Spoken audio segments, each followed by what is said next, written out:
Lin ke sini, ibu membawa buah dari hutan pemberian paman keramu. Seekor harimau mendekat ke tempat seorang anak yang sedang bermain dengan kucing iblis. Anak laki-laki kecil yang tampan itu mendekat ke harimau itu dan memeluknya, ibu. Harimau tersenyum dan memberikan apel yang ada di kantong yang dibawanya kepada Lin Tian kecil. Lin Tian kecil memakannya dengan lahap. Apel yang diberikan itu adalah buah suci yang mengandung banyak energi di dalamnya yang dapat meningkatkan kekuatan seorang di tingkat manusia tahap akhir menembus tingkat selanjutnya. Sudah beberapa tahun Lin udah tumbuh, ibu senang, ingat nak, nanti suatu hari pasti ada ibumu yang asli menjemputmu ke sini. Kata harimau itu kepada anak kecil itu. Ibu, aku tidak mengerti. Anak itu bingung. Tidak apa-apa nak, kamu nanti akan mengerti, sudah, main dengan si kucing kecil dan yang lainnya. Iya ibu. Hari-hari anak dan harimau itu sangat bahagia, sekarang anak itu sudah berumur 4 tahun, walau masih kecil anak itu sudah bisa berjalan dan juga pikirannya lebih cerdas dibandingkan anak yang lainnya. Dan kekuatannya juga sudah mencapai tingkat manusia puncak. Itu diakibatkan karena harimau itu memberikan berbagai macam pil, harta berharga dan berbagai macam buah-buahan yang sangat diidamkan para kultivator dunia itu. Dia juga membantu anaknya dalam menyaring semua kekuatannya dan juga mengajari cara berkultivasi, walau dia tidak bisa bertarung karena si harimau tidak bisa menemukan seni bela diri yang cocok untuk anaknya. Hidupku tinggal setengah tahun lagi. Setelah ini aku akan memberikan kristal iblisku pada anakku dan menggunakan kekuatan terakhirku untuk melindunginya di hutan ini sampai seseorang yang tulus menyayanginya mau merawatnya. Harimau itu bergumam di dalam hatinya. Dia merasakan kesedihan jika memikirkan nasib Lin Tian setelah dia pergi, tapi dia tidak bisa melawan takdir, bagaimanapun sangat sulit melawan takdir baginya dengan tubuh lemah sekarang. Ibu lihat, Lin menemukan telur. Telurnya ada 4, hebat bisa makan telur, pasti enak jika direbus, kata anak itu sambil menunjuk telur yang dibawa oleh beberapa kera iblis. Melihat 2 orang kecil itu, harimau itu hanya menggelengkan kepalanya dan menatap Lin Tian dengan senyum. Nak, kamu tidak boleh merebusnya, itu saudaramu, sini taruh saudaramu di kalung itu, kasihan mereka, cepat masukkan. Kata harimau itu sambil menegur anak kecil itu. Baik ibu, maaf jangan marah. Ibu tapi bagaimana cara memasukkan mereka ke kalungku? Tanya Lin Tian bingung. Kesini biar ibu bantu. Baik buk, ucap Lin Tian kecil. Lalu harimau itu membantu Lin Tian memasukkan telur itu ke dalam kalungnya. Kalung itu yang ditemukan oleh harimau di leher Lin Tian bukan kalung biasa, ternyata terdapat dunia kecil di dalam kalung itu. Dan cukup untuk menampung beberapa binatang iblis karena ki di sana sangat cocok untuk binatang iblis. Kesini nak, nanti jangan keluyuran lagi. Ingat, jangan nakal, suatu saat nanti jika kamu dewasa, lindungi orang-orang yang kamu sayangi, cobalah untuk membedakan yang salah dan yang benar. Ucap harimau itu. Jangan kamu bedakan orang berdasarkan rasnya karena semuanya kita terlahir di dunia yang sama, ingat jadilah orang yang bertanggung jawab dan tegas. Kata harimau pada anaknya itu. Lin tidak mengerti tapi Lin akan ingat kata-kata ibu. Sambil melihat harimau itu dengan mata kecilnya yang imut. Baik, ibu percaya, ayo istirahat dan tidur, harimau sambil memanggil anaknya ke sini. Baik ibu, kata si anak. Anak itu pun tertidur di pangkuan si harimau itu, melihat Lin Tian tidur, harimau itu tersenyum bahagia. Kau adalah anakku, selamanya akan menjadi anakku, walau kita berbeda ras, aku tetap menganggapmu anakku, langit memberikanmu padaku di saat hidupku terasa sepi, kau adalah cahayaku, terima kasih anakku. Kau pasti akan menjadi anak yang luar biasa dan menjadi seorang pahlawan, kata harimau itu, dan tak sadar air mata jatuh dari matanya. Anak itu tetap tertidur tanpa sadar apa yang dikatakan harimau itu padanya. Hari-hari indahnya berjalan di hutan sampai setengah tahun kemudian. Setengah tahun kemudian, hari-hariku berakhir, tapi walaupun aku akan pergi aku akan tetap melindungimu sampai ada seorang yang benar-benar menerimamu. Harimau putih itu berbicara dengan nafas yang lemah. Di dalam pelukannya terdapat seorang anak kecil yang berumur 4 atau 5 tahun yang masih tertidur di pangkuannya. Di pangkuan harimau, anak itu tertidur dengan nyenyak tanpa tahu bahwa dia akan kehilangan salah satu seorang yang selama ini menjaganya. Aku akan memberikan intiku padamu, agar nanti kamu menjadi kultivator yang hebat dan dapat membanggakan keluargamu nanti, tapi aku akan menyegelnya di dalam dirimu dan membiarkan kamu menyerapnya sedikit demi sedikit. Kau adalah anakku, dan kau adalah cahayaku. Terima kasih nak. Ucap sedih harimau itu. Monyet kecil jaga anakku, aku telah memasang formasi di sekitar goa ini, formasi itu akan terbuka jika ada orang yang baik, tulus dan mau merawat Lin Tian.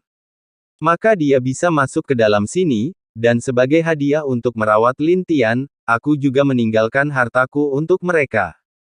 Ucap harimau itu dengan sedih, sambil mengusapkan kepalanya kepada Lin Tian yang tidur.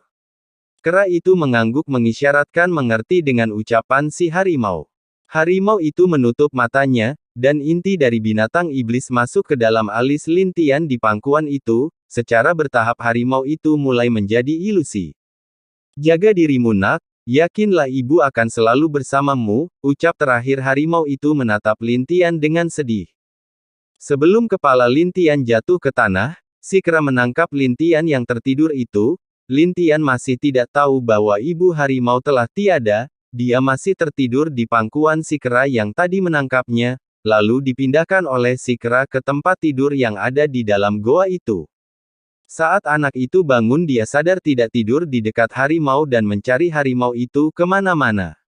Ibu di mana? Ucap Lin Tian dengan sedih, setelah beberapa saat dia pun menangis dengan keras. Si monyet itu segera berlari menuju Lin Tian, lalu si monyet mengusap-ngusap kepala Lin Tian, agar dia tenang. Si monyet sambil berusaha menenangkan Lin Tian, lalu dia menggambar di tanah, di gambar itu ada seekor harimau yang keluar dari goa. Ibuku pergi keluar. Kemana? Tanya Lin Tian yang masih menangis saat melihat gambar itu. Kera itu sambil menggambar sesuatu lagi di lantai. Sekarang gambarnya itu digambarkan seperti surga di langit dan si harimau sedang duduk bahagia di sana mengawasi Lin Tian dari atas. Wah, ibuku pergi ke sana. Itu tempat yang pasti indah, kapan aku bisa ke sana juga? Tanya Lin Tian. Si kera bergerak ke arah Lin Tian dan mengukur tinggi badan Lin Tian dan dirinya. Memang si kera lebih tinggi daripada Lin Tian yang masih kecil itu, dia bisa setinggi manusia biasa. Iya, aku akan tumbuh dewasa agar bisa ketemu dengan ibu di sana, ibu lihatlah aku akan dewasa secepatnya. Ucap Lin Tian bahagia. Lalu Lin Tian merasa bahagia saat memikirkan bisa bertemu dengan ibu harimaunya itu. Lalu si kera menggambarkan lagi sesuatu di tanah, itu adalah sebuah keluarga, ada laki-laki dan perempuan di gambar itu, dan ada anak kecil di sana, si kera melingkari gambar perempuan itu. Apa ibuku yang sesungguhnya akan datang? Tanya Lin Tian saat melihat gambar perempuan yang dilingkari itu. Kera itu mengangguk pada Lin Tian. Baiklah, aku akan menunggu ibu datang menjemputku, aku akan tetap di sini dan menunggunya, ucap Lin Tian. Lin Tian itu sangat senang, mendengar bahwa dia bisa bertemu dengan ibu aslinya, dia ingat kata-kata ibu harimau, bahwa ada ibu dia yang akan datang menjemput diri dia ke sini. Si kera tidak memberitahukan bahwa harimau putih itu telah meninggal, karena takut si anak menangis dan melakukan hal yang tidak-tidak. Walaupun si monyet tidak bisa berbicara seperti manusia, tapi dia mengerti dengan ucapan manusia, dan dia juga seorang yang sudah di setengah langkah di alam langit. Aku akan berlatih dan tidak nakal lagi, aku akan menjadi anak yang pintar dan bisa melindungi ibu, pikir Lin Tian dalam hati. Walau dia berumur kurang dari 5 tahun, tapi dia sudah agak cerdas dari anak-anak seusianya walau dia sangat masih polos. Dia membaca buku yang ditinggal oleh si harimau itu, dan juga mencoba mengingat semua buku seni bela diri yang ada di gua itu dengan semangat. Jika dia lapar, dia akan memakan buah-buahan yang ada di tempat itu dan meminum air yang sering diberikan harimau kepada dirinya. Hari demi hari berlalu. Lin Tian memang anak yang pintar, dia bisa mengingat apa yang dia baca hanya dengan sekali lihat saja, dan kekuatan dia juga sudah mencapai tingkat kelima alam tempering tubuh, yang cukup untuk mengejutkan dunia itu. Di saat dia lelah atau tidak mau berlatih, dia bermain dengan si kera atau tidur sendiri. Beberapa bulan kemudian di saat si kera itu tidak ada di gua, Lin Tian akan merasa kesepian dan menangis. Dia sangat merasakan kesepian di saat si kera itu pergi dari goa itu. Ibu, di mana kamu? Apa ibu membenciku? Apa yang dikatakan ibu harimau hanya bohong? Pikir Lin Tian. Lalu Lin Tian kembali ke tempat tidur di goa, dia menangis di kasur itu cukup lama. Sebelum dia tertidur lelap sendiri karena kelelahan. Di suatu tempat di hutan tepatnya di pinggiran hutan, ada beberapa orang yang sedang bertarung di sana. Lihatlah, kami akan membunuh kalian tanpa ada yang tahu siapa yang membunuh kalian. Laki-laki berjubah putih berbicara dengan bersemangat. Kakak laki-laki jangan begitu, kita harus mencicipi mereka dulu baru membunuh mereka. Sangat sayang langsung membunuh mereka, mereka sangat cantik. Ucap laki-laki bertelanjang dada di sebelah laki-laki berjubah putih. Di matanya dapat terlihat bahwa dia adalah laki-laki bejat. Benar adik kedua, kita harus mencicipi mereka dulu. Balas laki-laki berjubah putih itu. Bangsat, percayalah tetua kami akan datang sebentar lagi dan kalian akan menerima ganjarannya, dasar bandit sialan. Ucap seorang perempuan cantik berbaju merah dengan marah.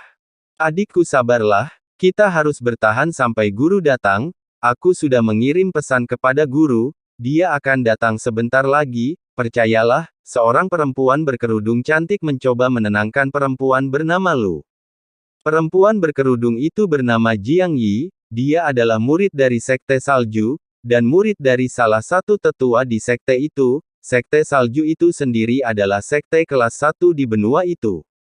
Perempuan berbaju merah itu bernama Lu. Lu seorang junior di sekte tersebut, mereka ke hutan untuk mencari pengalaman bertempur dan menyelesaikan misi dari sekte. Tapi sayang, mereka bertemu dengan bandit singa gunung, yang mana pemimpin dipanggil kakak pertama itu adalah berada di alam tempering tubuh puncak. Dan bawahan dia yang lain berada di tingkat 8 dan 6 di tingkat tempering tubuh. Sedangkan Jiang Yi hanya di tingkat 8 tempering tubuh dan juga Lulu di tingkat 6 dan saudari perempuan yang lain hanya di tingkat 5 dan 4 tempering tubuh. Ayo serang mereka, siapa yang bisa menangkap mereka dulu dia yang mencicipi dulu, ucap kakak pertama bandit itu.